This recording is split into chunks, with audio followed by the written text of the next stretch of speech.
This program is brought to you by 007 Deodorant. Make your armpit a charm pit. Good evening, everyone. Welcome to the show. I am your host, Sean Hoda. Today I have a very special guest. He is not just a poet that creates poetry, but he puts art and creativity in every single word. Please welcome Langston Hughes. Thank you, Sean. So, what do you do for a living? Well, I'm a poet and I write poems about African Americans. When I was a kid, I used to write about being lonely and isolated.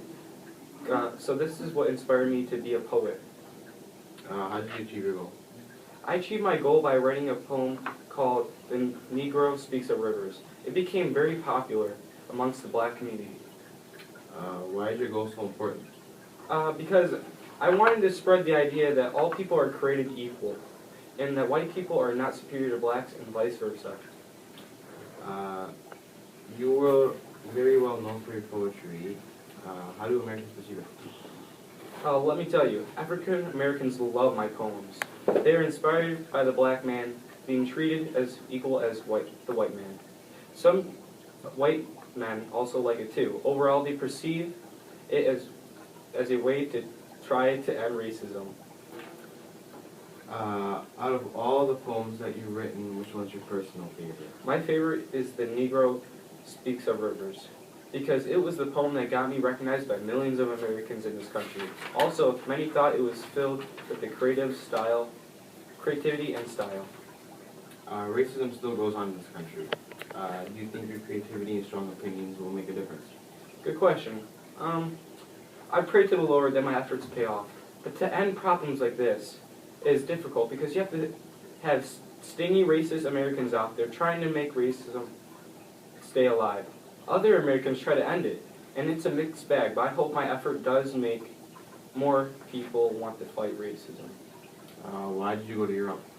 So in 1923, I went to Paris, France to become part of the black expert community. As you may have known, France is a strong black community, and since they do, it inspired me to go when I went back to the Americas. To say that African Americans have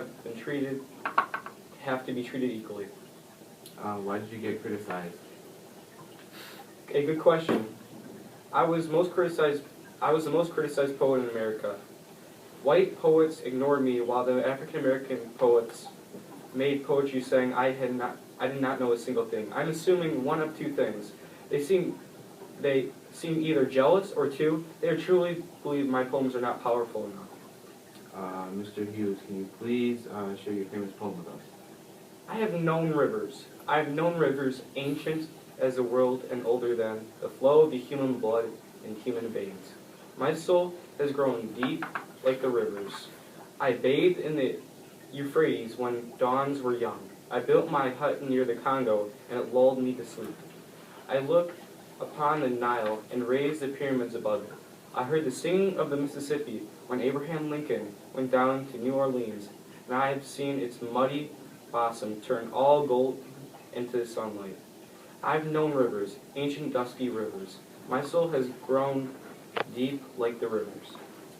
Thank you, Mr. Hughes, for your time on the show, and take care. My pleasure, Mr. Odie.